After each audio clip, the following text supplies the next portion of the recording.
Back on the SportsMax Zone, having first graced the regional stage as a junior in 2019, Ackera Nugent's track and field career has continued on an upward trajectory.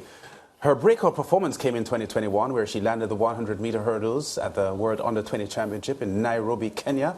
Her most eye-catching performance came at the NCAA Championship this year with a blistering but wind-assisted 12.25 for Arkansas. This past weekend, she clocked 12.67 to finish second at the National Senior and Junior Championships in Kingston, in the process securing her spot to the World Athletic Championship in Budapest, Hungary. The Jamaican hurdles prodigy, Ackera Nugent, now joins us on set. Ackera, welcome to the SportsMax Zone. Great to have you on the show. Congratulations, first of all, on making the Jamaica team to Budapest. How do you feel? I feel amazing, actually. It's something that I've always wanted to be a part of, and being a part of my first senior team is a really great feeling. Now, not only in Jamaica, but globally, the women's sprint hurdles is one of the most competitive events on the circuit. And for several years now, you see a women's field lining up, and you can't be sure who's going to win. I know Toby Amusan has shown herself in the past year to be world record holder and so on. But how do you feel stepping into a platform that is so competitive? It's very nerve-wracking, but at the same time, it's something that I love doing. So it's just like, I don't need to overthink anything. I just need to trust the process and know that I'm young and I'm going up against a field of women that is like very experienced. So all I have to do is just live in the moment and just enjoy it. Yeah, your 12.25 wind-assisted run at the NCAAs. I know it's wind-assisted, but before Amusan's 12.12 world record, Kendra Harrison's 12.20 was the world record. That was just a year ago. How did that 12.25 grab you? It was wind-assisted, plus 3.8 meters per second, I think. So it's not ratified as a legitimate time. But were you surprised at how fast you went? Actually, no, because it's crazy that 12:20 was the time that I had on my mirror going into the national championship. Yes. I didn't know it was going to be windy. I didn't know if it was going to be legal, but I know that I was on the shape of my life and I was going to run 12:20. I don't know what it was going to be, but I know it was 12:20. And my coach was like, you are ready. You're capable of anything you put your mind to. So when I went out there, I was just like, it's me against the hurdles, and I just went out there and do it. So when I ran 12.25, I knew it was coming, but I was like really excited because during the season I was counted out. So it's just like proving myself was a really great feeling. You use that a lot. You know, people counting you out, people not giving you your flowers that you deserve, given how well, especially you run indoors after transferring from Baylor to Arkansas. When I spoke with Chris Johnson after the NCAA's indoors, we had spoken about how your entire mechanics had changed. You're coming off the hurdles differently. You're coming off more forward than floating over the hurdles as previously. And of course, your speed between the hurdles, which he spoke about improving it. Talk to me a little bit about how quickly that transition took place after you got to Arkansas, given that you were improving at Baylor, but your improvement at Arkansas was so much more rapid. Well, as you know, I was hurt there. I feel like going to Arkansas, it taught me to be patient because I was not a patient. I was not, I'm going to hold you, I wasn't patient. But going to Arkansas, I was patient. It was a whole different training camp and everything. The workload was way harder than I expected it, but it felt similar to when I was in Jamaica. So it's just like, I can make this necessary adjustment. So as an athlete, you have to be willing to be coachable. The only way you're going to be great in this sport is that you're coachable, you're patient with yourself, and you trust the process, and you're willing to do the necessary things to be great. He also said that he asked you to shed some weight, and of course he tells me that the 60-meter, flat 60-meter was too short for you. Can you run a few races indoors? Because he says that you have the potential to do even more special things on the flat 100. What was that conversation like? I do believe him. My thing with me is just like I'm so scared to false start, so it's just like I'm not reactive out of the blocks. So you're gonna beat me out the blocks. But I feel like in between the hurdles, like my foot speed and how fast I am, and the top end that I have is just like I start gaining by the time I get to like 50, 60 meters. So for indoor, when I'm reaching my top end, it's just like I gotta shut it down. So I didn't run as much indoor because of the impact it would have on my foot. So he just feel like I can go a bit faster over distance. I just need a little bit more growth and strength. And you just came off of the NCAA season. You had a month, pretty much a month, so you're pretty rusty. But coming into the national championships, give me a sense of what it felt like going up against a pretty solid field here in Jamaica, Megan Tapper and, of course, Danielle Williams, you know, the like. How different was the experience? The experience wasn't really different because I do train with pros at Arkansas, so it's just like me and these girls have been lining up every day, going at it at practice, and I feel like the junior level also sets you up for this because you do compete with ladies that are above you or same as you, so it's just like you just go out there and you just compete and you just believe in yourself because at the end of the day, he always tell me you got to look at it, you're coming in there, going out, so you just got to focus on you. Talk to us about the coaching that you had as a high school athlete at Excelsior, because you were world class from you were in Jamaica, and I think the fact is that the coaching that athletes are exposed to in the Caribbean quite often is as good as anywhere else in the world. Talk to us about how Excelsior's coaching set you up for the success that you're having now. Well, actually, I was not really good. My knees are like really knocked, and drills, my knees were like, so it's just like they took the time out to like work on the simple things. And I feel like the level of endurance that they give us, how hard they push us, like not too hard, but enough. And I feel like having track meets on Saturday and like continue racing to get race sharp, it just shows you where you are. And if the coaches invest in you as an athlete, especially like in high school, they take the time out to like tweak programs over the past year to see where they need to fix. And after that, you eventually evolve. Yeah, the Caribbean is particularly strong in hurdling. Can you comment on that? Because before this generation, we saw Michelle Freeman, who was a world indoor 60-meter hurdles champion, Bridget Foster, Danielle Williams was also a world champion. The Barbadian Rand Brathwaite was a world champion in the sprint hurdles back in 2009. Is there something about the Caribbean athletes that sets us up for being world class in hurdling? Well, hurdling is like sprint, so it's just like flat sprint is just like fast. You just have obstacles and it's just like a bit faster, but I feel like hurdles is for people who are very aggressive and who's like willing to take risks. So I feel like us in the Caribbean is just like we're willing to take risks, we're a bit aggressive, and it just comes out naturally. It's scary at first, but like when you get comfortable, it's just like, this is what I want to do.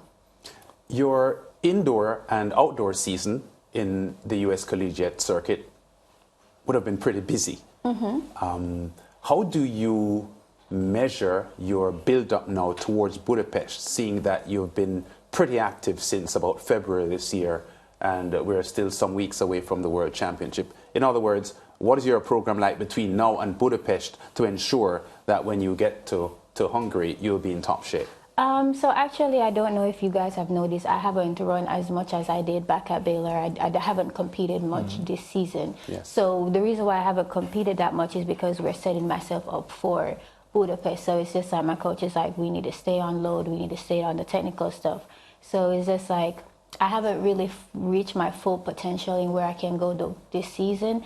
So I just feel like going back and stuff, we're going to make adjustment to like when I run 12:25, when I run 12:43, and even this weekend to see where I'm at and what needs to be tweaked a little bit more. You just turned pro. Congratulations, by the way. Thank you. You're an Adidas athlete. Tell me about the process. We had a discussion just yesterday, actually. Was it yesterday? Yes. Yeah, about the discussion between you and your coaches about the decision to take it. Because you world under 20 champion, NCAA champion, you accomplished everything that you could at the collegiate level. Talk to me about the conversation, how that process to the decision, to go pro. So actually, when I first came to Arkansas, my coach looked at me and like, you don't need to be in the collegiate system no more. That's the first thing he said, and I laughed. And he's like, I'm not serious. We're going to go out there next season when you start running for Arkansas, and we're going to go get it. And I was like, okay, because I was just going through the moment. But then after a while, I was like, okay, he's actually speaking through it. So I just got dialed in and locked in. And he's like, you're a phenomenal athlete, you're a phenomenal person. And he's like, you have accomplished so much stuff in the NCAA system, like 2-time indoor, 1-time outdoor. He's just like, there's nothing else for you to do here. And then he's like, a collegiate record is a record, but records are meant to be broken. Nobody can ever take away a national title from you. So he's just like, I don't feel like you need to stay here anymore. And then he's like, you were a part of like the 2 best girls in the NCAA system, and they're on their way out. And he just be like, you're just fun to come back and just be here. And then he's just like, you got to take it while it's present to you, because next year is not promising. And of course, the big decision that, you know, for me certainly, is the fact that you decided to stay in school, because a lot of times kids go pro and it's, you know, you're out of school. Yeah. But you took what I consider to be a very mature decision to continue your schoolwork. You know, tell us about the motivation behind that. Actually, the motivation in staying in school is basically my mom, because to see how hard that she has worked with me since high school up until now is just like, I do need a degree, and I'm like, I can get up today or probably tomorrow and get an injury where I can't come back. And me trying to find a job without a degree is just like, I'm just empty. So it's just like, education is very important for you as an athlete, because you can't be going out there and speaking to people and they're speaking to you and you don't understand what they're saying. So your education is very important. Like, that's the first priority in whatever you're doing. And of course, she's studying advanced communication, so, you know, clearly she's looking for a career in media. But one final question before I turn it back over to Lance. Alia Armstrong, Masai Russell, they were, and yourself, were the top 3 hurdlers in the NCAA. What is it like competing against those guys of equal quality and, of course, intensity? Because, you know, all 3 of you guys were driven to be the best. It was very nerve-wracking at first and all that, but I was like, Ackera, this is something that you love doing. Don't listen to what anybody out there is saying. Don't listen to the expectation. All you need to do is go out there and compete, because if you keep listening to the expectation, what people got to say is just like, you're going to lose yourself and you're going to lose how great you are as a person. So it was just like, we're all great ladies. It just, as I said in my interview before I ran, it was just like, in a race like this, it takes the most focused person, the person that is more focused on their lane, on the line and everything, and it will all come together. So it just is like, it's the most focused person that will win on the day. Do you have a target that you're willing to talk about for Budapest? Do I have a target? My target, actually, I've been saying this the whole year, is to be healthy, to compete healthy, and hopefully make it through the rounds with a couple of PBs and make it to finals. To the finals? Yeah. Okay. The Olympics in Paris is next year, summer. Yeah. Your preparation for Budapest and what happens in Budapest could set you up for a big 2024. Is Paris Olympics on your mind? I feel like anybody who has a contract, that would be one of the most important thing that would be on their mind, like world champs and Olympics. But yes, I know I've made Olympics at the young age, but I've always wanted to make the Olympics at the senior level. While you were a teenager competing, you know, through your earlier years, was there an international athlete that inspired you? Yes, I did. I do love Danielle and Megan, but now I still like them, but now it's just like I'm competing against them, so it's just like, ooh. But I still like them. Like, I've always looked up to them, because like Danielle is the type of person that she's very aggressive. She's fun to get it. She's very focused. Megan is like a tiny little lion. Like, I feel like I'm kind of her. It's just like, she's a championship runner. She's fun to show up. Like, she's just a lioness, and like those type of people I just really like them. But now I got to keep it down inside.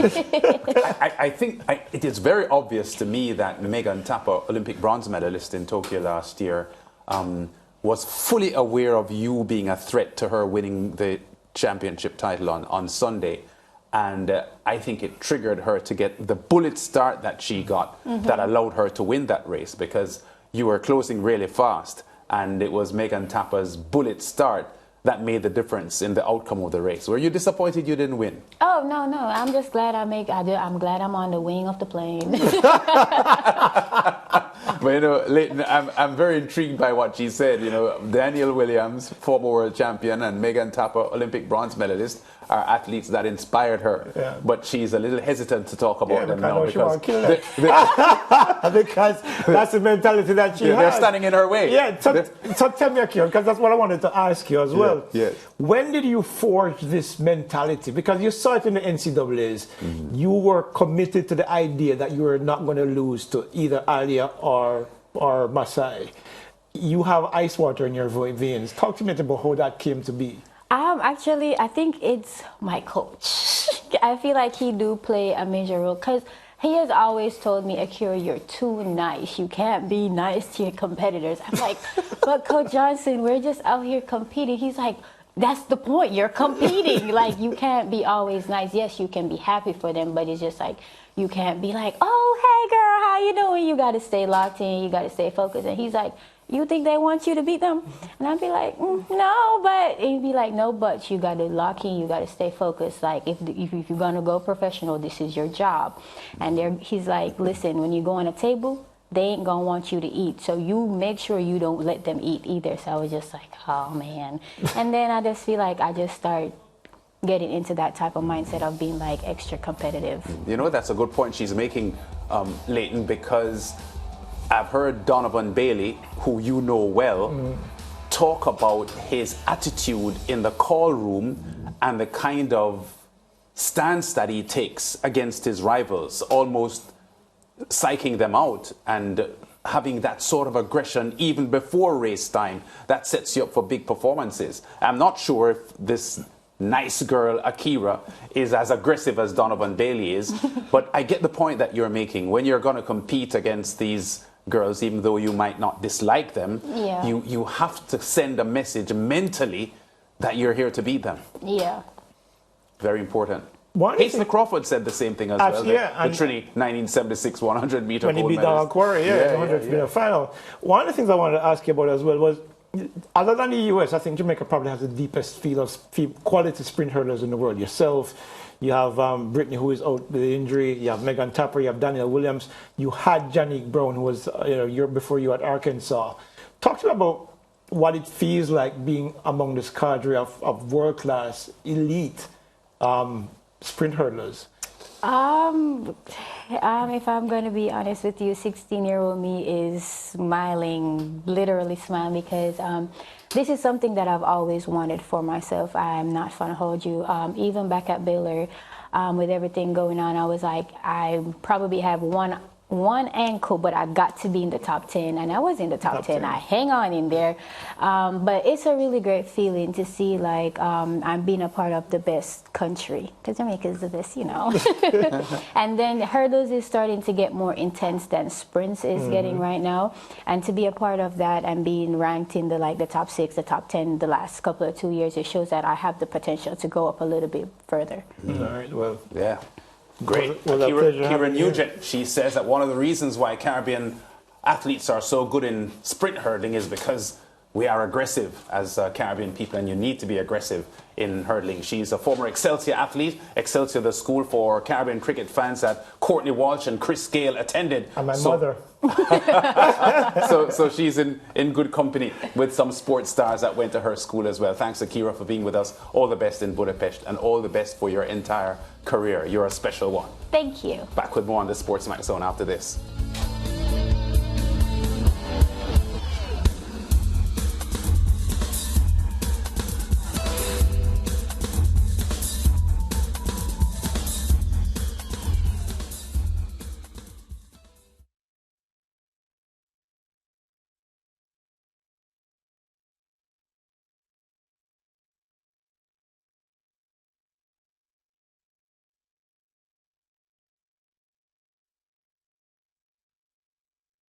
Stay with SportsMax on YouTube and follow us on all social pages for updates, news and entertainment.